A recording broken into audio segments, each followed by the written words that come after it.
छटंकी छटंकी का मतलब आप लोग जानते हैं? छटंकी का मतलब होता है फिसलन। आम के बीज को अगर आप हाथ में पकड़ेंगे तो कभी आती नहीं है, फिसल जाती है। सो छटंकी का मतलब होता है बहुत ही एक्टिव, बहुत ही चंचल। और छोटकी इसलिए नाम है कि ये 3 बहनों में सबसे छोटी है, इसलिए छोटकी है।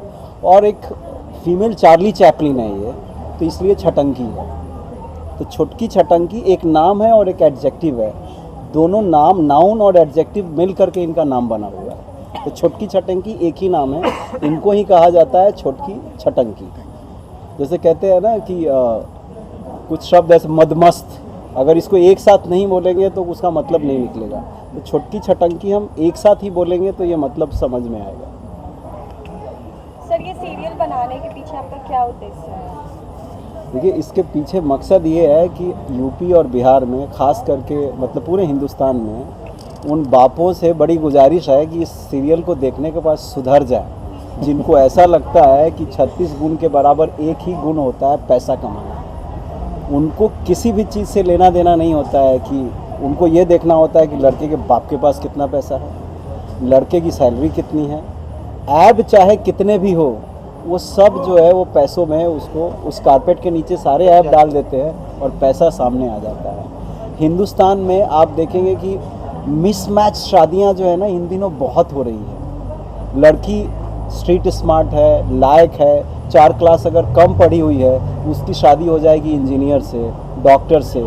ऐसे इंजीनियर डॉक्टर से जिनका मकसद भी है पैसा कमाना, जिनका काम नहीं है सेवा करना, मतलब ही है पैसा कमाना, और पूरी कीमत भी वसूल करते हैं वो। और वो बाप अक्सर उस तरह के दूल्हे को चुनते हैं जहाँ पे इन बेटियों की शादी कर दी जाती है। और ज़िंदगी भर अगर कोई कमी अगर बाप ने छोड़ रखी है तो हमेशा उसको ह्यूमिलेट भी होना पड़ता है। मतलब इसके साथ एक मैसेज भी जा रहा है, मैसेज भी जा रहा है कि आप लायक वर्ड ढूंढिए, आप पैसा मत ढूंढिए। मैम, आपसे जानना चाहेंगे कितनी तैयारी करनी पड़ी, क्योंकि ये बिहार के पृष्ठभूमि, मैंने जब बोर्ड देखा, जब साइकिल अंदर जा रही थी, बिहार की पृष्ठभूमि है और एक चुलबुली लड़की है, तो कितनी तैयारी की आपने? कुछ ऑब्जर्व किया क्या? कुछ बताएंगे उस बारे में? जब मुझे फर्स्ट मीटिंग थी सर की, तो मुझे एक ही मिला था कि फीमेल चार्ली चैपलिन चाहिए उनको। तो वो वर्ड ही बहुत काफ़ी था मेरे लिए होमवर्क के लिए। बाकी मैं झारखंड रांची से हूँ, तो लैंग्वेज में पकड़ मेरी पहले से थी, तो शायद थोड़ी इजी हो गई। लेकिन जो कैरेक्टर मैंने पकड़ा उसके लिए मैंने, जो इन्होंने वर्ड यूज़ किया उसके लिए मैंने काफ़ी, जो भी मैं सच बोलूँ तो मैंने कार्टून नेटवर्क ज़्यादा देखा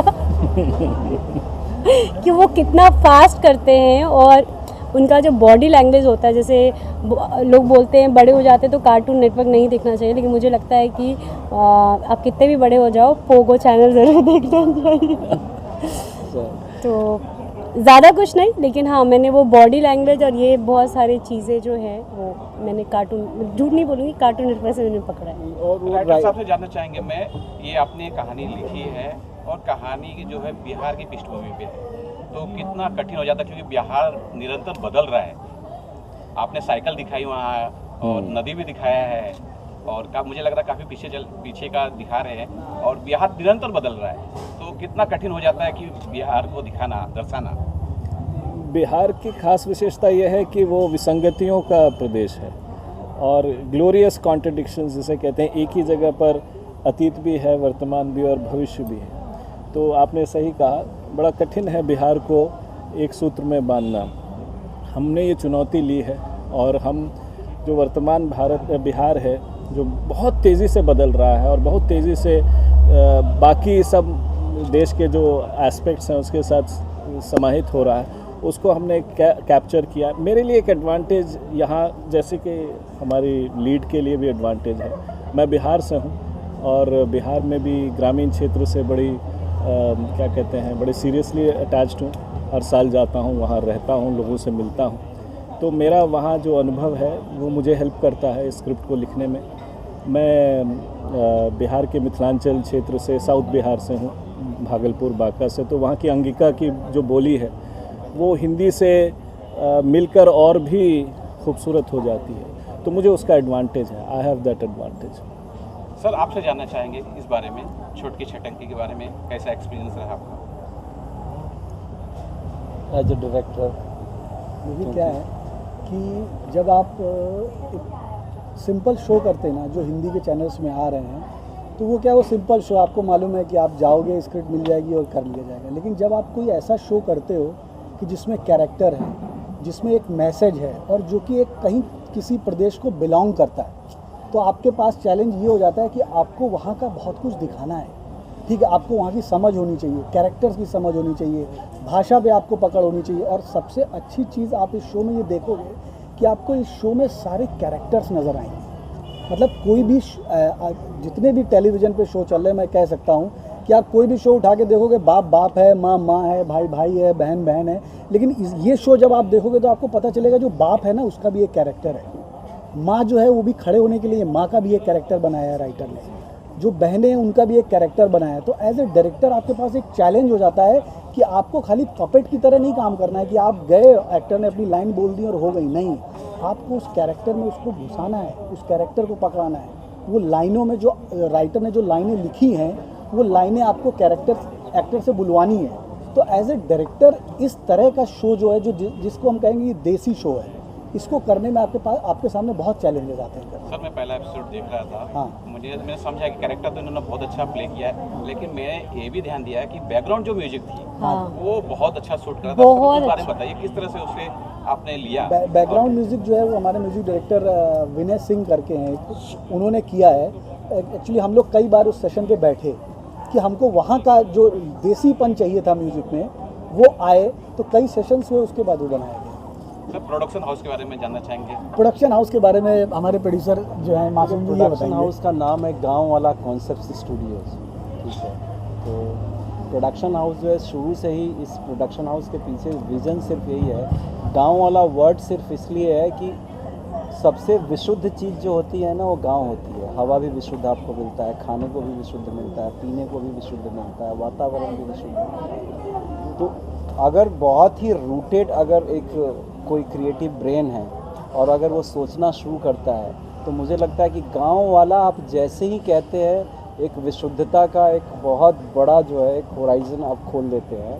और गांव वाला कहते ही अपनापन महसूस होता है। आज इस मेट्रो सिटीज़ में हर दूसरा आदमी, यार ये मेरा गांव वाला है, ये मेरा गांव वाला है, तो एक एम्पैथी सिंपैथी बहुत जल्दी जुड़ जाती है। तो हमें ये था कि लोग जब गांव वाला प्रोडक्शन बोले तो उनको लगे कि ये मेरा अपना है, हमेशा उनको महसूस हो कि अपना है।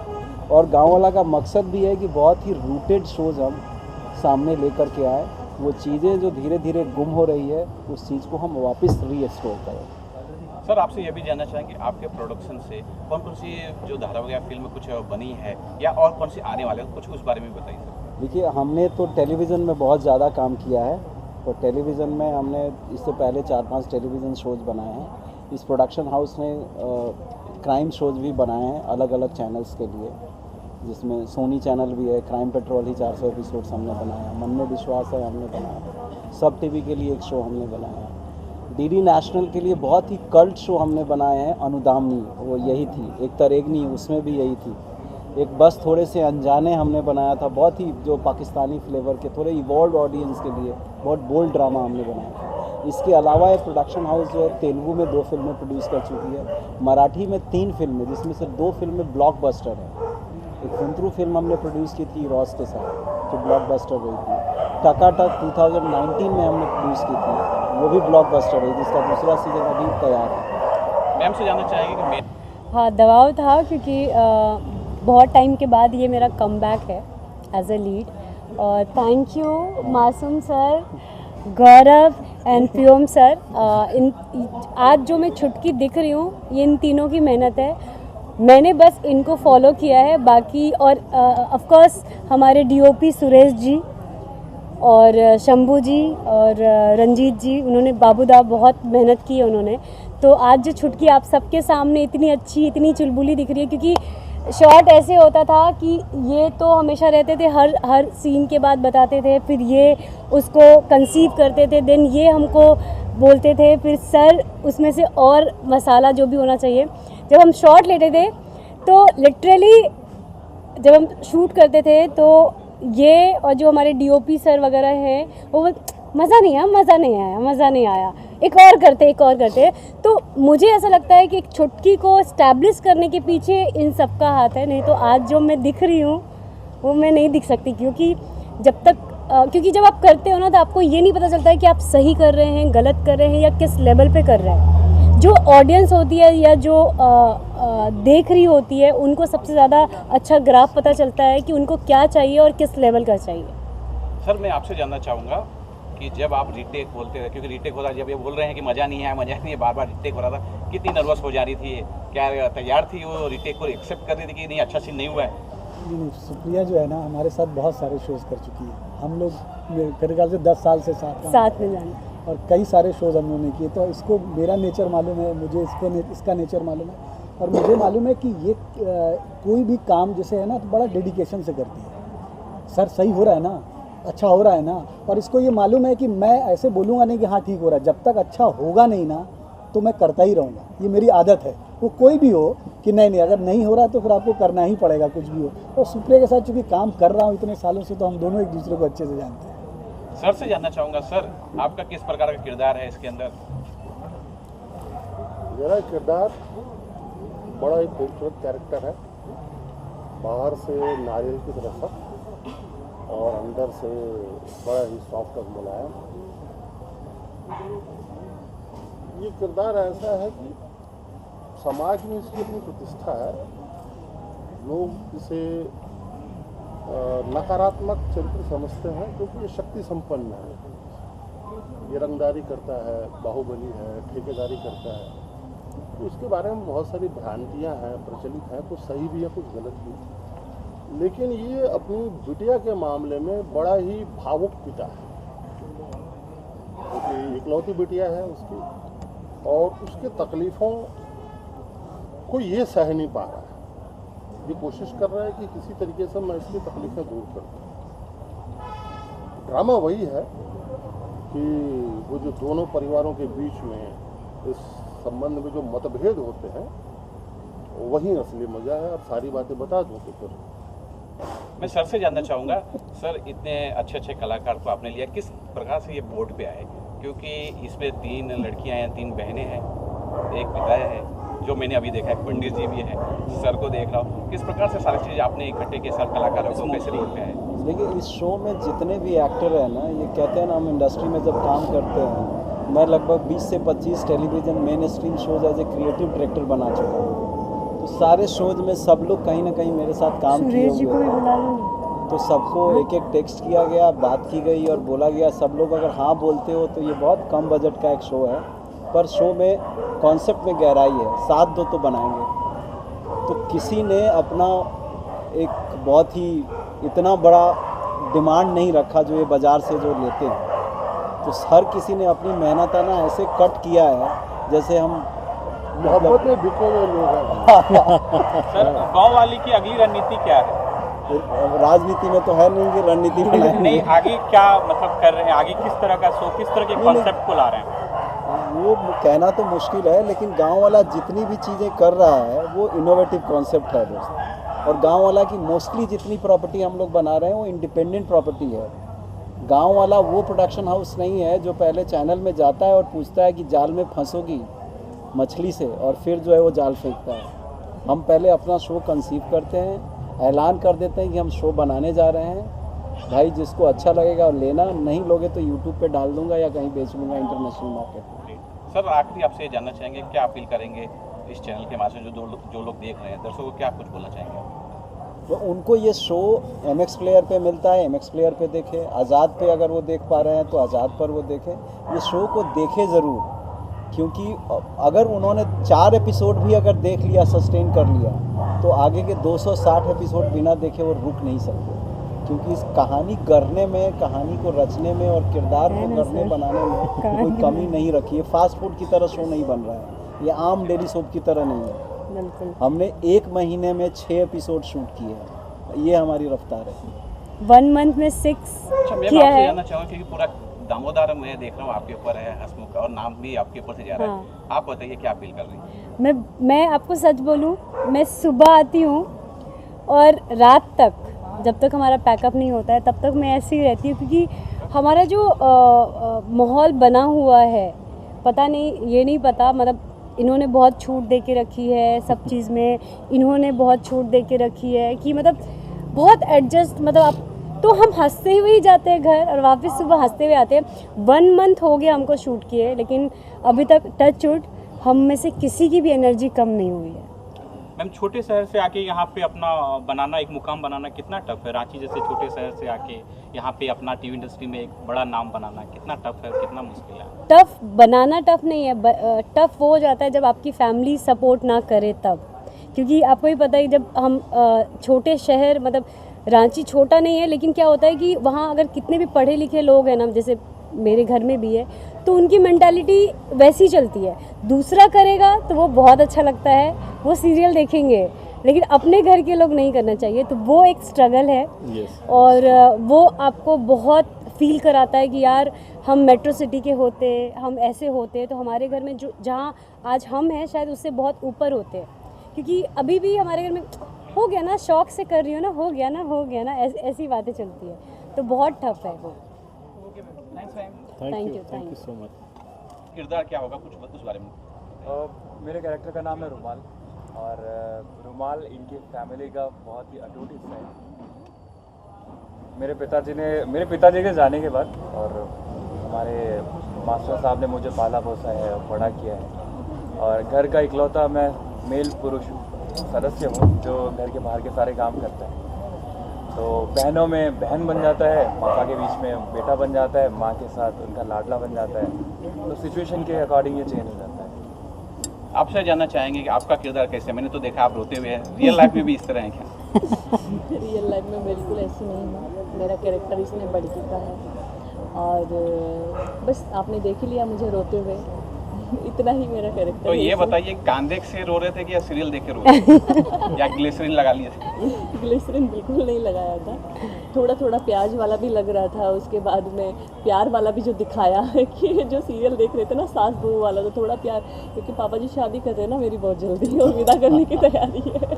अच्छा, पापा जी से जानना चाहेंगे, पापा जी ये जब किरदार आपको प्ले करना था, एक वैसा पिताजी जो धन के पीछे लगा हुआ है, मेरे ख्याल से उसमें अपनी बेटी की खुशी से ज़्यादा उसे धन की चिंता थी। बिल्कुल है। तो सर उस बारे में बताइए कि उस बारे में यही है कि मतलब जो मास्टर शिवोत्तम शर्मा है वो धन को नहीं हिलने देगा, बाकी सब चीज़ें ठीक है, लेकिन हाँ बेटियों की भी केयर करता है वो, लेकिन धन थोड़ा सा पहले, और वो चाहता है कि धन से जो है ना वो अच्छे दामाद या अच्छी चीज़ें वो खरीदी जा सकती हैं, पैसा मतलब इतना वो इम्पोर्टेंट चीज़ है। जी मम्मी जी से जानना चाहेंगे मम्मी किरदार के बारे में, क्योंकि आप जब अपनी बेटिया के पास जाते हैं तो उनकी जैसे हो जा रही है, और जब पापा आते तो किस तरह का हो रहे हैं, तो देखा नहीं मैंने, तो उस बारे में कुछ बताइए। हम नारायणी शर्मा प्ले कर रहे हैं, तो हम टीम है हमारी बच्चियों के साथ, और पापा बहुत स्ट्रिक्ट है तो घर में उन्हीं की चलती है, बट हमारा एक अपना गैंग है,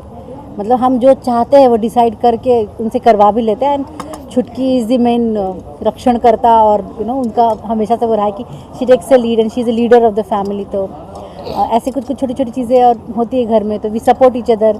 प्यार तो बहुत है पापा से भी, और पापा का पैसा ही सब कुछ है, तो हम उस तरह से थोड़ा सा उनको मनाने की समझाने की कोशिश करते हैं, पर पापा हमारे बिना पैसे के किसी की नहीं सुनते। ये है एक ऐसी किरदार छुटकी जिससे मैं थोड़ा सा, जो मास्टर जी हैं वो थोड़ा घबराते हैं, मतलब ये बात मनवा लेती है अपनी। अच्छा, आपसे जानना चाहेंगे आपका क्या किरदार है? मुझे लग रहा है आप पढ़ाकू होंगी उसके अंदर।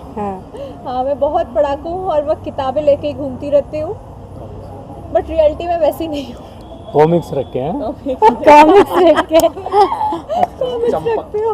अच्छा, आपका जानना चाहेंगे, मैंने आपको आज तो देखा नहीं, आपके किरदार का जानना जी। मैं प्ले कर रही हूँ इनके सबसे बड़े बेटे की वाइफ, और मेरी एंट्री भी कल ही होने वाली है। ये बहुत ही पावरफुल कैरेक्टर है, नेहा नाम है मेरा।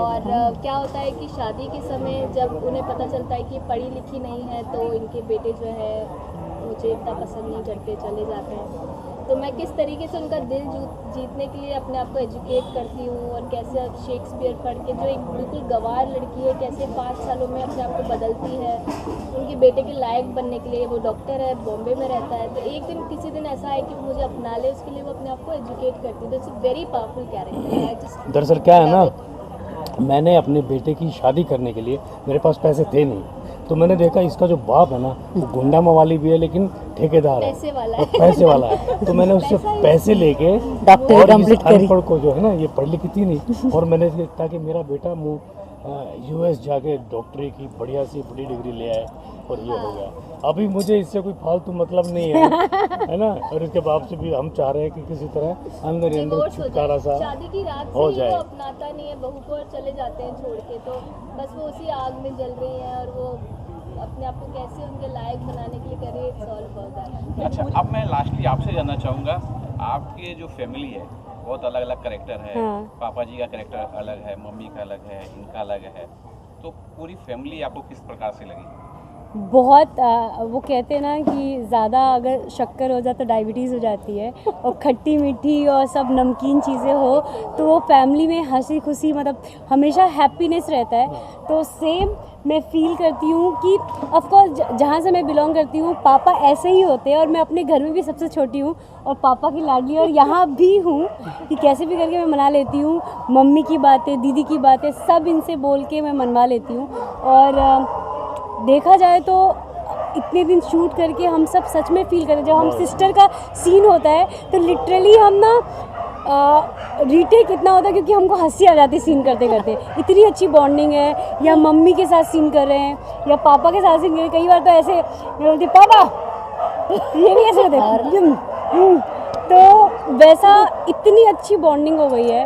और मतलब इसमें सच में मैं फील करती हूँ मेरी बड़ी दीदी वो बिल्कुल ऐसे ही थोड़ी वीक रोने वाली, और ये इसमें बिल्कुल मेरे जो बीच में, मैं भी 3 बहन हूँ और एक भाई है, तो वो भी बहुत पढ़ाकू थी, तो मैं बहुत फील करती हूँ।